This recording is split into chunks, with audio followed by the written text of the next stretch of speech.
Չնայած նրան, որ բազմաթիվ անգամ նշվեց, բայց ես նույնպես ասեմ, վերջին 2 օրվա իրադարձությունները, այն քաղաքական բեսպրիձելը, որ իրականացվում է Ռոբերտ Քոչարյանի եւ իր ընտանիքի անդամների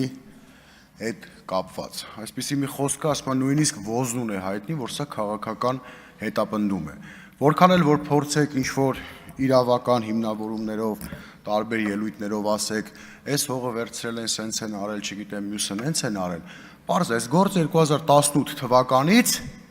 հարուցած է եղել։ Ինչն էր խանգարում ձեզ այս 8 տարիների ընթացքում, այն որ խոստացել եք ձեր ընտրողներին, ասել եք, միգուցե այդ ընթացքում, չգիտեմ, Նիկոլ Փաշինյանը մեղադրեց կառավարության ծրագրի ներկայացման ժամանակ, որ իրավական համակարգը լավ չի աշխատել, դատարանները կապված են օլիգարխների հետ, այն մարդկանց է մեղադրում, ում ինքը նշանակել է դատավորներ։ Օրինակ այսօր հակակոռուպցիոն դատարանում կա մի դատավոր, որը դուք չեք նշանակել։ Կա մի դատավոր, ով կարա իշխանության Նիկոլ Փաշինյանի կամքը չկատարի, չկա։ Ով գնաց հակակոռուպցիոն դատարանում, չեմ կալանքի դատի, եթե իշխանությունն ուզում է, որ այդ մարդը պիտի կալանավորվի, աներկբա կալանավորվելու է։ Ինչ եմ ուզում ասեմ, տեսեք, այս գործով մարդիկ դարձան քաղբանտարկյալ, ովքեր ընդհանրապես քաղաքականության հետ կապ չունեն, երբեք քաղաքականությամբ չէին զբաղվել։ Ինձ թվում էր երեք Ագնեսա Խամոյանի ասածը մի փոքր, չգիտեմ, սխալ հասկացաք կամ չհասկացաք կամ չուզեցիք, ինչ էր ասում էր մի ընտանիքից 3-4-ին կալանավորել եք, մեկին տնային կալանք է, 3-ին կալանք, ովքեր ունեն անչափահաս երեխաներ, գոնե իրենց հորը տնային կալանքի փոխարեն, լավ, չգիտեմ, վարչական տակ այդ մարդը իր ընտանիքի անդամներին կնոջն ու երեխեքին ասենք պերեդաչի տաներ, անմարդկային մոտեցում է։ Դուք կալանավորել եք այդ մարդկանց այն դեպքում, երբ որ Հայաստանի Հանրապետությունում այս թմրանյութերի տարածմանից ահագնացող ֆոնի վրա թմրանյութեր վաճառողները ուղղակի ամեն անգամ տնային կալանք են տալիս, ուղարկում են, այսինքն հասարակության չարիք, այսօր հասարակության չարիք հանդիսացող մարդիկ գտնվում են տնային կալանքներում կամ վարչական հսկողության մեջ։ Գիտեք ինչ են ասում քրեականի օպերները, քրեական վարչության, ասում են մի ամիս, 2 ամիս, գիշեր, ցերեկ չարչարվում ենք, օպերացիաներ ենք մշակում, որ այդ թմրանյութ վաճառողներին, բառիկներին, այսպես ասած, բռնում ենք, տանում են քննիչի մոտ, տանում են դատարան, գրավով տնային կալանք, չգիտեմ, տանում են տնային կալանք, այդ մարդը սկսում է տնից աշխատել հեռախոսով, հենց Տելեգրամի կանալներով գիտեք, շատ է տարածված, բոլորդ լսել եք։ Սկսում է Տելեգրամով ավելի լավ աշխատել, ավելի շատ թմրանյութ վաճառել։ Ինչ է նշանակում, այսինքն ինչ, այսօր մենք բառիկներին թողում ենք տարբեր գրավներով տնային կալանքի մեջ, բայց քաղաքական ընդդիմախոսներին անմիջապես կալանք ու այն մարդկանց, ովքեր երբեք քաղաքականությամբ չեն զբաղվել։ Ռոբերտ Քոչարյանի ընտանիքը, անձամբ ինքն ու իր ընտանիքը այս բռնաճնշումները էլի են տեսել այս 8 տարիների ընթացքում, վստահ եմ սա էլ է անցնելու, ոնց որ նախորդ անգամ ձեր մոտ չի հաջողվել, այս անգամ էլ ձեր մոտ չի հաջողվելու։ Ես չգիտեմ հիմա ձեր ընտրողներին ինչ եք ասում, ասում եք, այս քրեական գործերը հարուցել ենք, որ ինչը վերադարձնենք ձեզ։ Ինչ եք ասել եք, երևի Toyota-ն կապարակնքում ենք, բոլորիդ Corolla ենք բաժանելու, մի մասին ով մեր մոտ շտաբի պետ է ելել, Prado-ներ ենք բաժանելու, տենց եք ասելու։ Էլ չեն հավատում ձեզ։ Ոչ մեկ չեն հավատում եւ դուք ձեր կողմից այս հանրային բանից տրամադրություններից դուք ինքներդ էլ հասկացաք, որ այլևս ձեզ չեն հավատում։ Նույնիսկ ձեր ընտրողները։ Հարգելի գործընկերներ, տեղից մի խոսեք, պարոն Բաքոյան։ Պարոն Բաքոյան, դուք ստանում եք զգուշացում։ Պարոն Բաքոյան, դուք ստանում եք նախազգուշացում։ Հարգելի գործընկերներ, պահպանեք լռություն եւ թույլ տվեք, որ ամբիոնից խոսացողը հանգիստ իր ելույթը շարունակի։ Համեցեք։ Կարող եք շարունակել։ Շնորհակալություն։ Սա է այսօրվա մեր իրականությունը։ Սա է, ես ասեմ, մոտալուտ այն ծրագրերը, որ դուք ունեք Հայաստանի Հանրապետության հետ կապված, այսինքն սահմանադրություն փոխելու, այսինքն սահմանազատում անելու, չգիտեմ, Տիգրանաշենը հանձնելու, մյուսը հանձնելու, ընդդիմադիր հատվածը ձեզ խանգարելու է։ Եվ ես վստահ եմ, տեսեք, առաջին ընդդիմադիր Սամվել Կարապետյան կալանքի մեջ է։ Ռոբերտ Քոչյանը երեք ինքը նախորդ օրը որդին, Գագիկ Ծառուկյանի հետ արդեն պարզա տեսել ենք։ Սա լինելու է նաև արտախորհրդարանական բոլոր այն ուժերի հետ ընդդիմադիր, ովքեր ընդդիմադիր կարծիք են հայտնելու, ովքեր փորձելու են, ով կարողանալու է այս երկրում 50 մարդ իր կողքը հավաքի, ենթարկվելու է քաղաքական բռնաճնշման։ Որովհետև դուք սահմանադրական մեծամասնություն չստանալով չեք կարողանալու դա իրագործել։ Նույնիսկ դա ընտրություններից քանի որ 1 թե 2 օր էր անցել,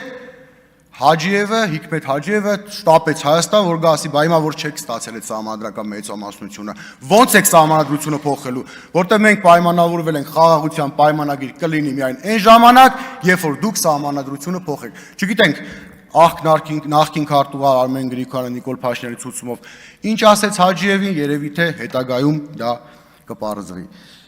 Ինչևէ, քննարկվում է Տիկին Յոլյանի տարածքային հանձնաժողովի նախագահի պաշտոնում առաջադրվելու հարցը, մի փոքր տարածքային ինքնակառավարման մարմինների հետ կապված, բոլորս տեսնում ենք, որ տարածքային ինքնակառավարման մարմինները, այն համայնքապետարանները շատ վաղուց դարձել են կուսակցական գրասենյակներ, իրականացնում են բացառապես քաղաքական, կուսակցական, նեղ կուսակցական գործունեություն։ Ցանկացած հարց քաղաքացու հետ հարաբերվելուց դիտարկվում է, թե տվյալ քաղաքացին ընտրությունների ժամանակ ինչ քաղաքական դիրքորոշում է հայտնել, ընդդիմադիր է եղել, թե իշխանական է եղել։ Մարդիկ ամիսներով սպասում են, ասենք, առանձնատուն կառուցելու շին թույլտվությանը։ Եվ դա բացատրվում է նրանով, որ դե գիտեք աշխատավարձերը ցածր է, համապատասխան լավ մասնագետները թիմերում չեն աշխատում, չգիտեմ, քիչ է, չեն հասցնում քաղաքաշինության բաժնի մասնագետներն անել, բայց այս ամեն ինչից ամեն դեպքում քաղաքացիներն են տուժում։ Հիմա լինելու է նորից խոշորացումներ, դիմացը թիմ ընտրություններ են, կարծեմ Արարատն ու Վեդին է խոշորացվելու, Գորիս համայնքը միանալու է Տաթև տեղը 3-ը միանալու դառնալու է 1 համայնք։ Հիմա կոնկրետ Արարատի հետ կապված չնայած մի քիչ առաջ նշվեց, որ Տիգրանաշենը Պարուշ Սևակ վարչական շրջանի մաս է, այսինքն Արարատ խոշորացված համայնքի մաս անբաժանելի։ Հիմա Արարատ խոշորացված համայնքը Վեդին միացնելուց Տիգրանաշենը լինելու է, Տիգրանաշենը միանալու է դառնա Արարատ ավելի մեծ խոշորացված համայնք, թե Տիգրանաշենը առանձնացնելու ենք, նոր ենք խոշորացնելու։ Հետագայում եթե առիթ լինես հարցին պատասխանեք, չնայած մոտ ժամանակներից երբ որ այդ օրենքը գազգային ժողով կքննարկենք։ Թիմերի հետ կապված Տիկին Յոլյան, կուզեի ուշադրություն դարձնենք վարչական շրջան։ Վարչական շրջանները ուղղակի չգործող վարչական շրջանի ղեկավարները կառուցել են ամբողջությամբ ամեն ինչ կենտրոնացված է համայնքապետարանում համայնքի ղեկավարի մոտ։ Ցանկացած գյուղացի չի կարողանում մտնել վարչական շրջանի, չգիտեմ, ղեկավարի գրասենյակ ստանալ իր հարցի պատասխանը դուրս գալ։ Ուղղակի չի կարող, պարտավոր է գնալ համայնքապետարան։ Ու գիտեք ինչ է ստացվում։ Հիմա գնացեք Արմավիրի մարզ, տեսեք, այդ որ նախկիններից խոսում ենք, վարչական շրջանների ղեկավարի 80%-ը նախկին իշխանության ներկայացուցիչներն են, 80%-ը։ Եթե իրենք չեն, իրենց տղաներն են։ Գիտեք ինչի համար, որովհետև իրանք դիպլոմ չունեն, իրանք չեն կարողացել նշանակել։ Որովհետև օրենքով համայնքի ղեկավարը կարող է չունենա բարձրագույն կրթություն, բայց վարչական շրջանի ղեկավարը ունենա բարձրագույն կրթություն, առանց դիպլոմ չի լինում։ Մարդը տանում է իր կնոջը նշանակում է վարչական շրջանի ղեկավար, բայց այսպես ասած ռուլի տեղ շրջանի ինքն անում, պեչատը դնում է ջեբը, գյուղով մանա գալի։ Կամ իր հորոխբորտը ունի, այդ մարդը գործի չետում չի հասկանում ոչ մի բանից։ Հա? Պեչատա շտամբա ինչ-որ մի բան ունի, չէ, հաստատ ունի։ Կարող է ԿՊ-ական պեչատա, բայց մի բան ունի, պարոն Հարությունյան 100% ունի։ Այս հարցերին պետք է անպայման ուշադրություն դարձնել։ Համայնքների հանրային քննարկումների մասով թիմերի։ Այդ գնացեք յուրաքանչյուր համայնքապետարան մի հատ բացեք հանրային քննարկումների, ասենք այս հանրային քննարկմանը քանի մարդ է մասնակցել եւ տեսեք միշտ մասնակցում են 6 հոգի, որից 4-ը համայնքապետարանի աշխատողներն են, այն երկուսն էլ, չգիտեմ, իրենց բարեկամներ, ծանոթները, ամեն դեպքում սա որպես հանձնաժողովի նախագահ, այսինքն այս ինստիտուտն էլ կայացած չի։ Լավ, ինչևէ, եթե հնարավոր է 30 վայրկյան ավել խոսեմ, լավ, ինչ վերաբերում էր կառավարության ծրագրին, այդ ժամանակ առիթ չեղավ խոսելու, երկար ներկայացվեց, ես ասեմ, որ իմ գնահատմամբ կառավարության ծրագիր չէր, ինչ որ մի կենացեր, դա Հայաստանի Հանրապետության այն բովանդակությամբ, որ մենք բոլորս միշտ պատկերացրել ենք, այսինքն Հայաստանի Հանրապետություն իր պատմական հիշողությունով, իր ազգային արժեքներով եւ այդ ազգային